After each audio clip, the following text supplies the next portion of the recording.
Hey, good evening, everyone. This is State Representative Brad Albrook, and welcome to the Sunday Night Live, live at the Conservative Campfire. What do you think of that, Chris Miller and Dan Calkins?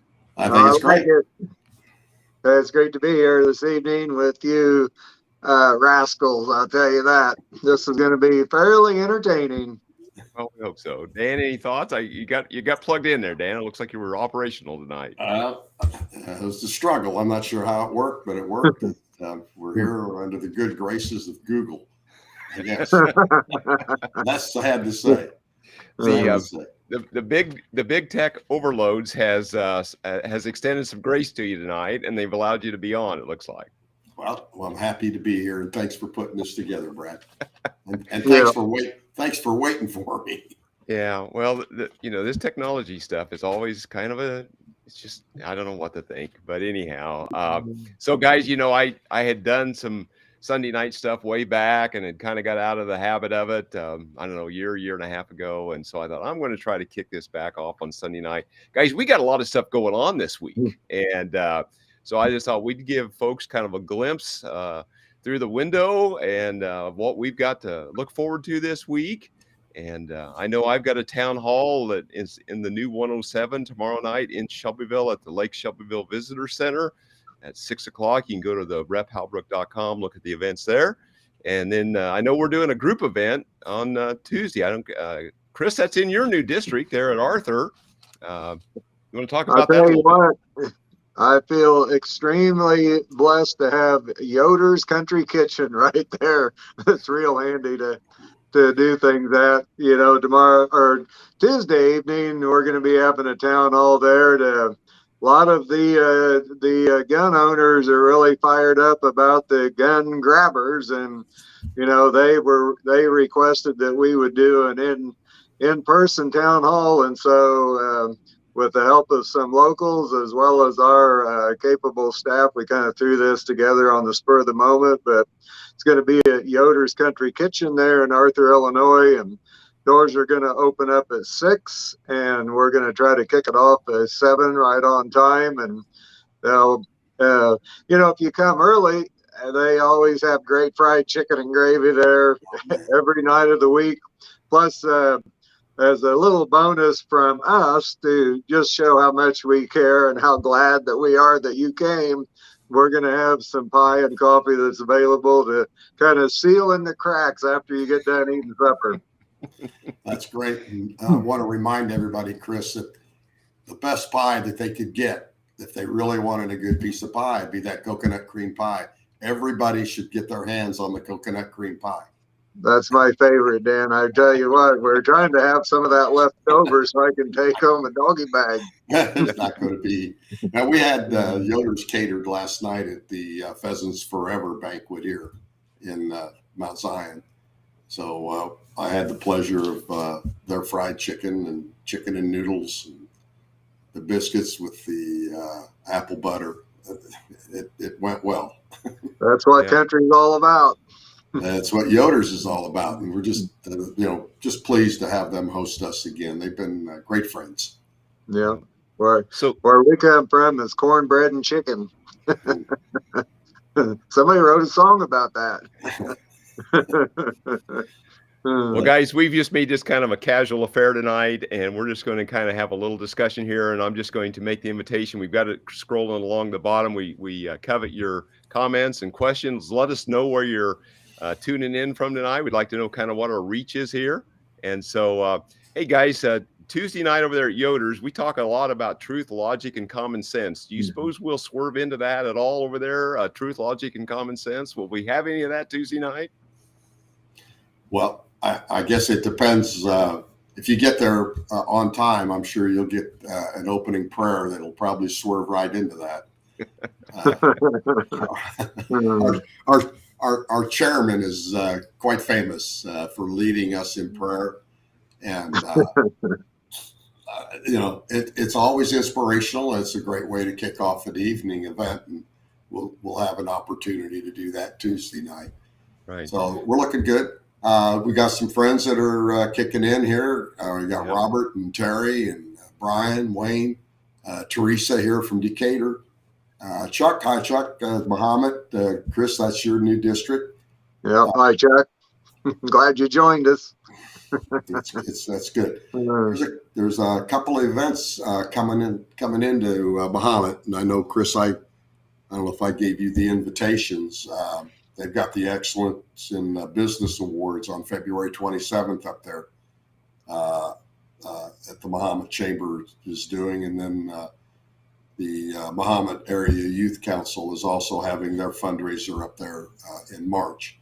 So if you folks up in Muhammad, look forward to seeing Chris, and maybe if Mary's in town, you'll get a treat. You'll get to see our Congresswoman. One thing that we should do is we should give them a real tip of the hat if they're in business still with all of the bad public policies that the radical Democrats have been imposing on our state. So they've really done a marvelous job. Oh, that's great. So, Brad, hey, so Chris, it's going to be the three of us Tuesday night, and then Blaine and Adam, right? Yep. Yeah, I know that there's been a few of my our colleagues have been floating a trial balloon to see if they could get an invitation too, but I don't know. So, get a little dicey when you get north of I-80. Is Jed, our new member, Jed Davis, is he going to be able to make it? I know they've got a lot of freshman stuff planned this coming week in Springfield. Yeah, so Dan, you might just kind of introduce. We don't have Jed on tonight. I'm sure we're going to have an opportunity to have him sometime, but just tell our folks out there about our new Freedom Caucus member, if you will. Well, a little bit about Jed is a great guy, family guy, is very involved in, excuse me,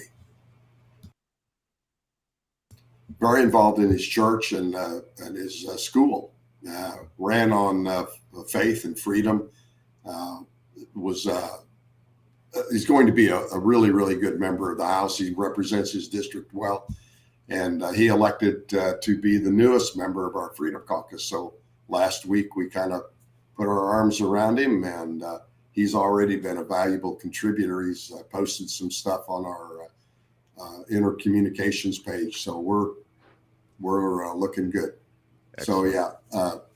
So we need to make sure that we get Jed on here. People are really going to like how he, what he has to say and his real world experience. It's going to be a big deal for us. Right. Exactly. So, and to that point, I see there's a question wanting to know about where our dates and all the events are posted. Guys, we try to put this all over our social media. Our representative or our each one of us has a web page. You can find the events there.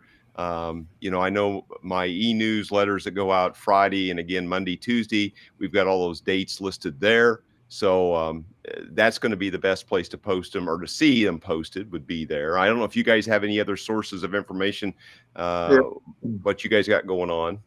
Well, another thing they can do is go on to the website on IllinoisFreedomCaucus.org.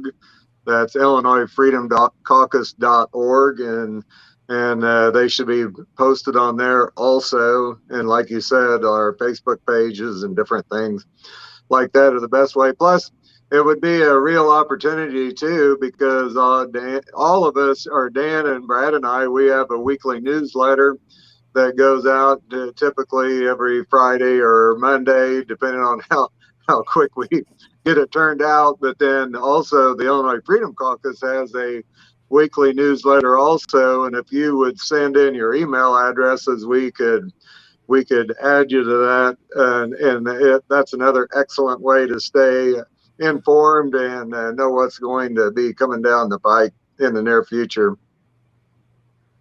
Yeah, exactly. And I'm going to put that.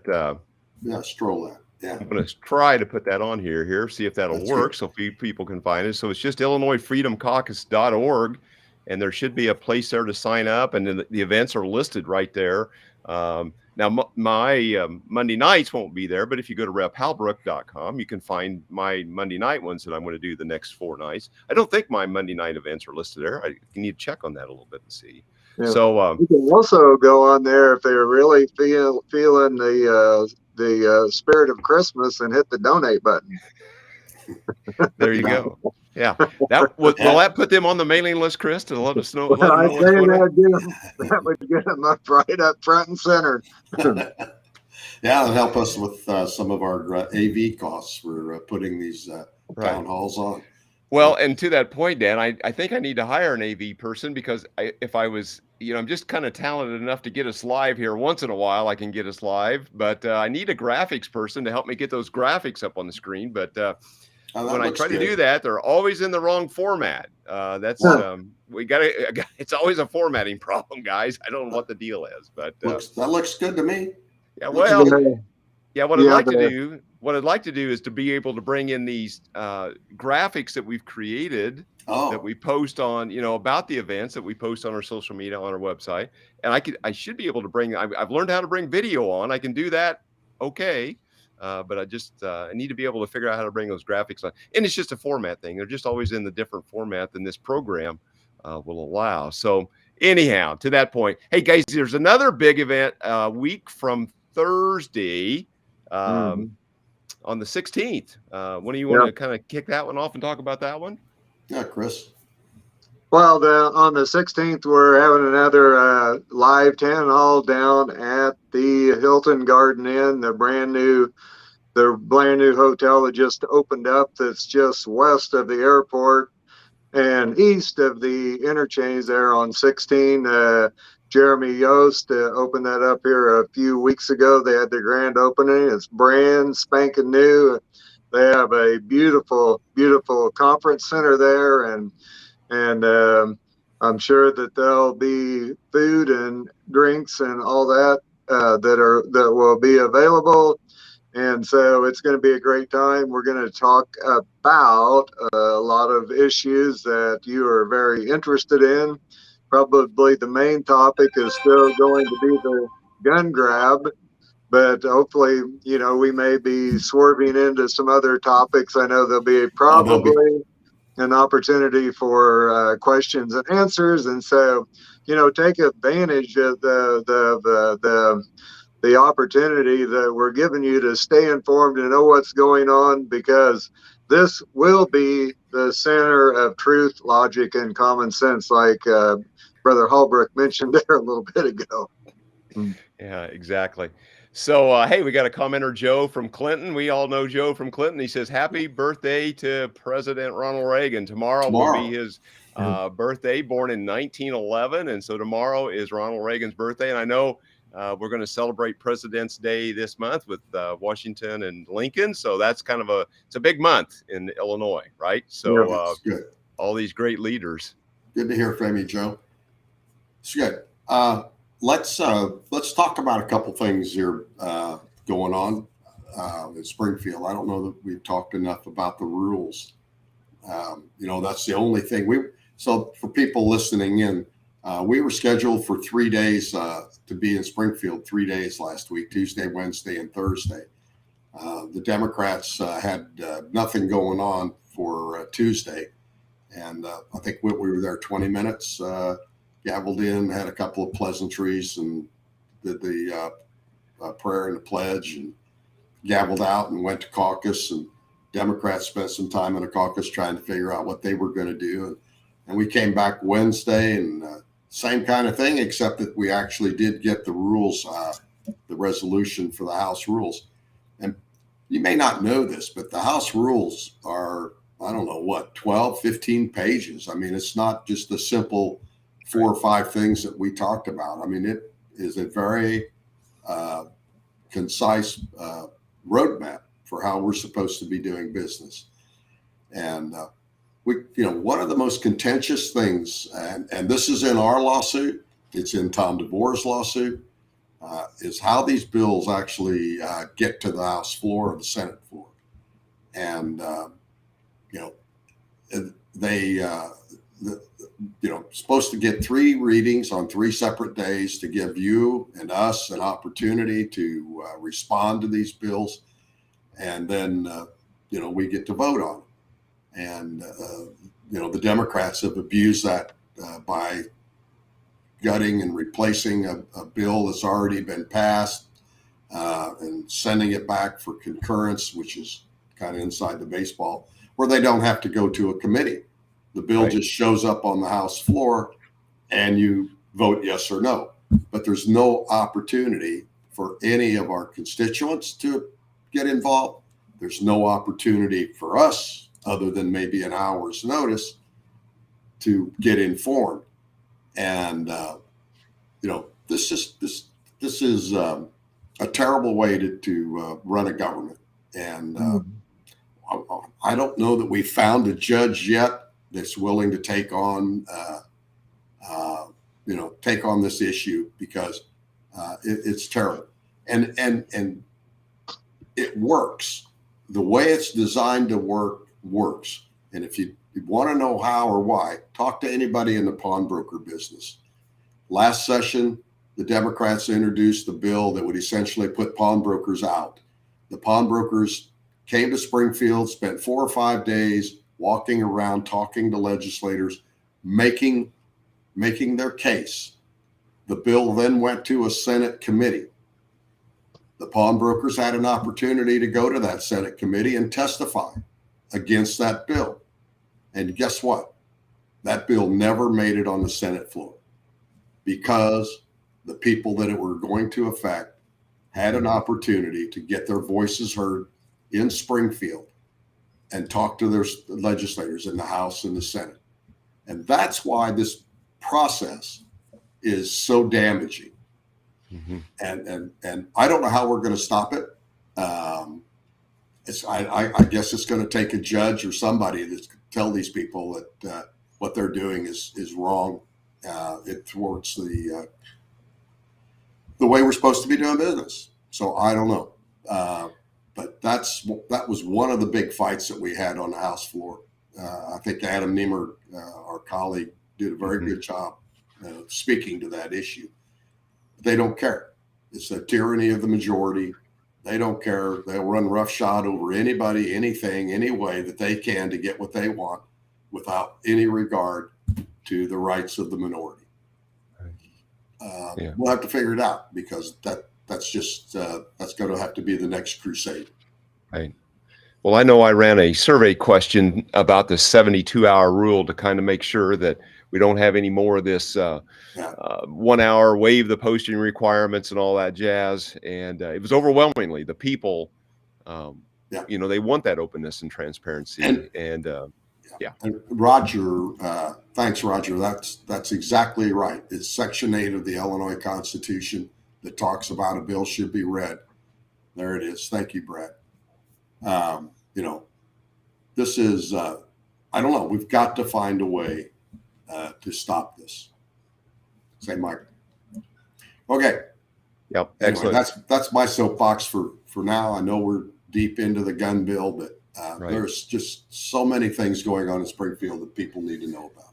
So Tuesday late in the afternoon, we got our committee assignments after some level of, it just takes a while to figure that all out, right? So we got our committee assignments, but I'm not sure, unless it was maybe the next day or the next day, that the Democrats finally got their committees all organized. And so to that point, the committees are all official now. But for this coming week, there's only 2 committees posted. There's like a 6 or 6.5 day requirement to post committees. And so, guys, there's going to be a elementary, secondary education committee at 2:00. I think it is on Tuesday afternoon, and then a pensions or personnel and pensions committee for 10 a.m. Thursday. Both subject matter only. So nothing substantive other than, I guess, there's going to be witnesses come in, testify. The education committee is going to talk about the new funding formula that was passed a few years ago and how that evidently is working or not. So it'll be interesting to see how that all plays out. I know I'm new to the elementary, secondary education. You guys may be on that committee or the other one. I'm not sure. No. Well, Chris? I was on that committee the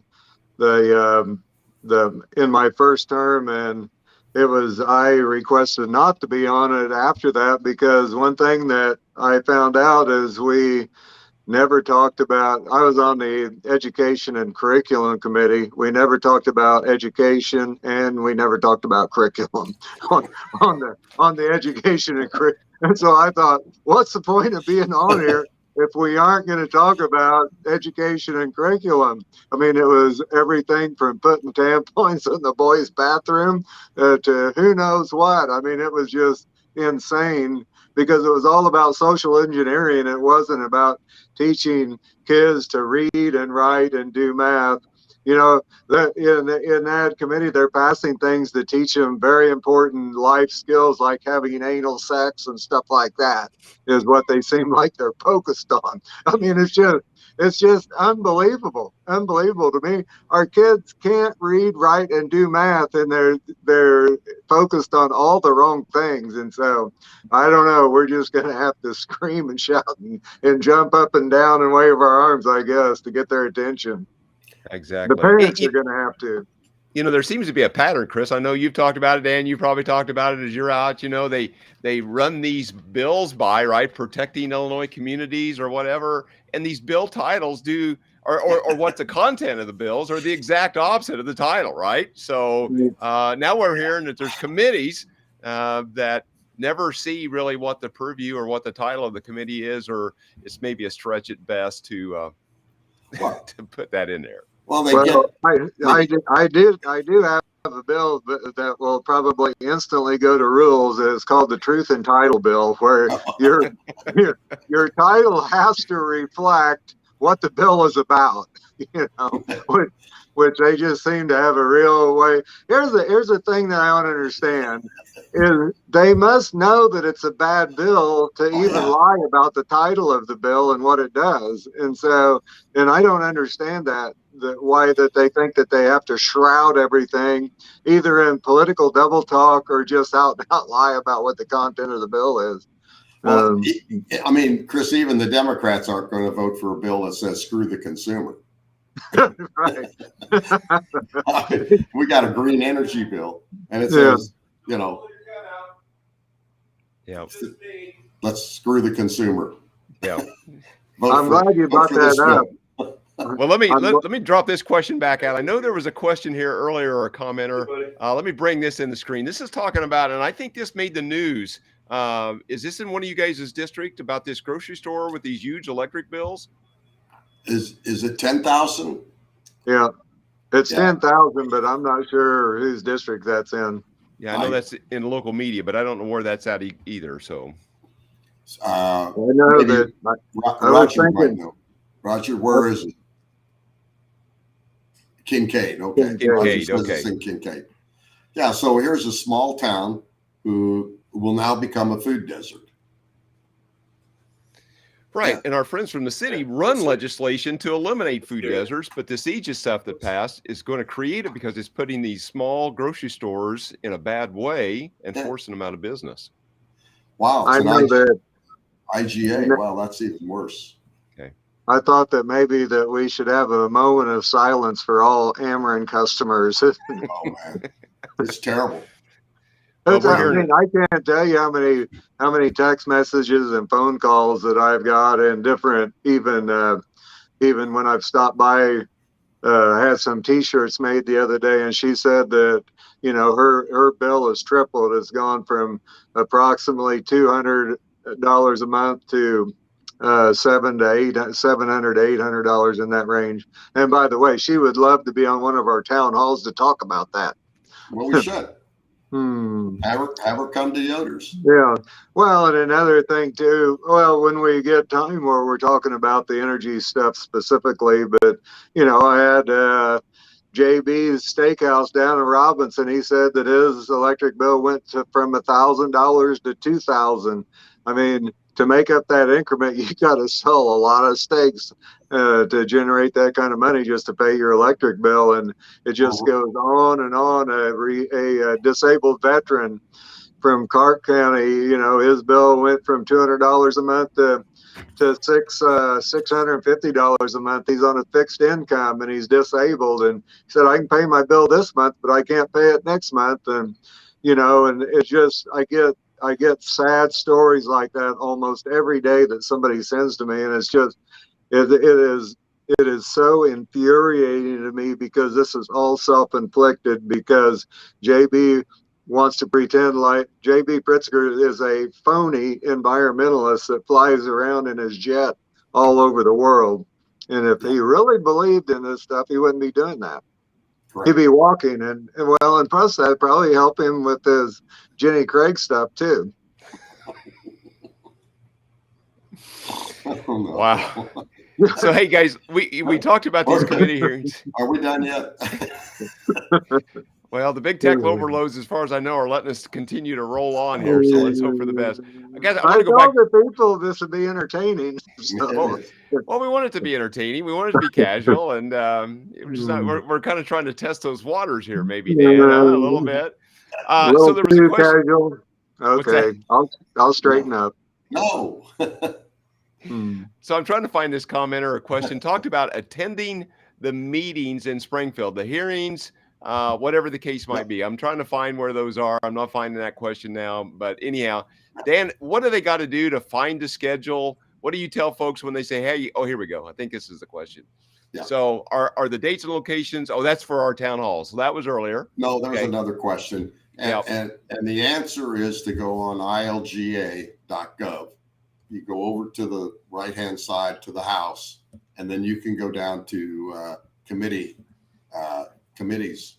And yes, you are absolutely encouraged, invited to attend any committee hearing. You can also watch them. They're all live streamed if you can't get to Springfield. But there's the committee hearing rooms have seating for guests. A lot of the, they're not all great big auditoriums, but show up. And, people start showing up to these meetings, they're going to start scheduling them in bigger rooms because of the lobbyists, take up a lot of the seats in these smaller rooms. But but people come to Springfield. And, maybe that's a great idea. Maybe every week, Brad, we ought to post committee hearings. Mm-hmm. But the subject of the hearings, I don't think you see them. You see the committee, but I don't know that you see the bill. Well, you got to dive into it. I mean, stuff's there, but it's a click, and it's not too difficult. But I mean, if it's a first time or second time through navigating all that stuff, the witness slip stuff, if you've not tried to do that, is a little daunting from time to time. But once you've kind of navigated that a few times, it's not too difficult. But I'm not sure if it's intentional to make it hard to find some of that information. Yeah, I'm sure it's an accident. Yeah, right. It's just the technology won't allow them to do it any differently, right? So it's just the way it is. Yeah. So limited. They have limited technology. So we'll get those. I think we can do that committee stuff. We can put a link up, if nothing else, and hopefully do that. And then hopefully, and I guess, guys, I don't know what you would recommend, but probably the best thing is if people want to learn about these things, they can call our district offices, and our staff in the district office can kind of help them with that or send them something specific. But Dan, you mentioned ilga.gov is the best place, right? Yes, and can you do me a favor, Brad, and take Michael off of here? Mike's making rude comments. Okay. You're gonna get me. No, I'm just kidding. You're gonna get me killed, Michael. Yeah, we'd like to answer that question there, Daniel. No. Not no, but hell no. Well, you're too young, Dan. You've got to get a few more years. You're too young. You've not met the age requirement yet, right? Exactly. No, I'm sorry, folks. This is it. We're gonna fight like hell this next 2 years, and we're gonna do everything we can to keep you informed.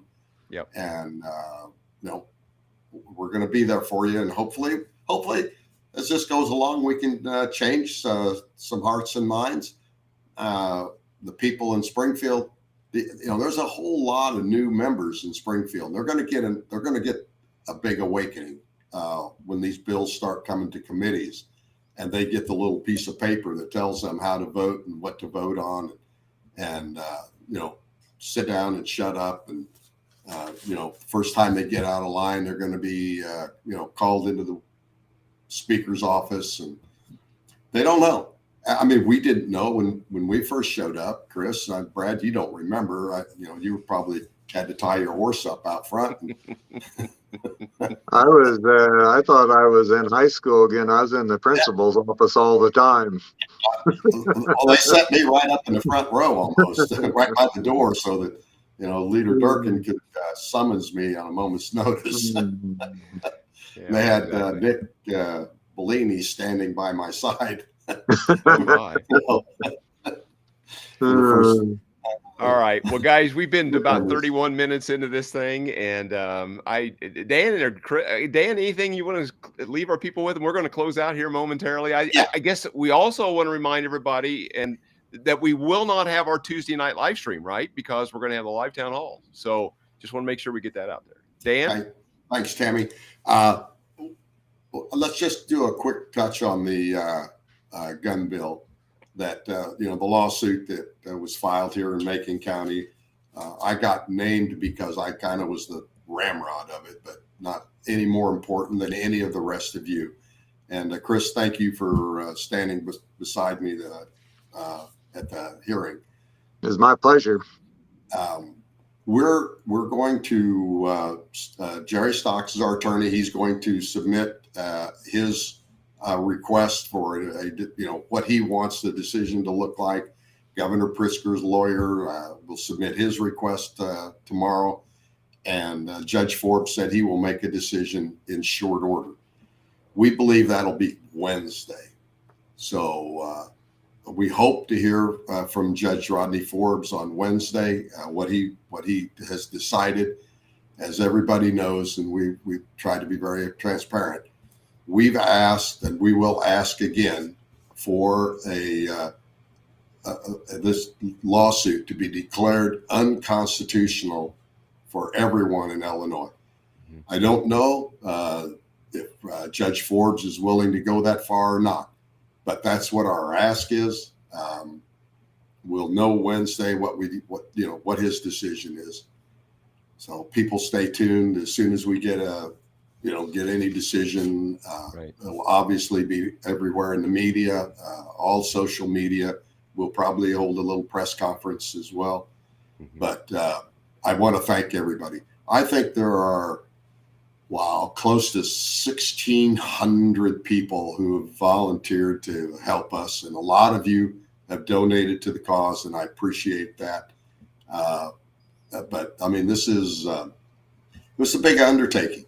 And I had no idea when I got started, how big of an undertaking it is. So thank you again, and take this opportunity to all of you out there who have stood by us in this endeavor, and my fellow Freedom Caucus members who have stood by me. We've had a little incoming fire. I think we've answered all the questions, and we'll see how this turns out. So thanks again, Brett. Thanks for this opportunity. Well, thanks for that update, Dan. I know there's a lot of our viewers that have been lining up to help in all these cases, and whether they've donated to the FFL organization or ISRA or any of them, there's a lot of folks out there that want to see this unlawful, unconstitutional law pounded back before where it came from. So yeah, no doubt. Chris, any thoughts there on your end? And we're going to wrap this up momentarily.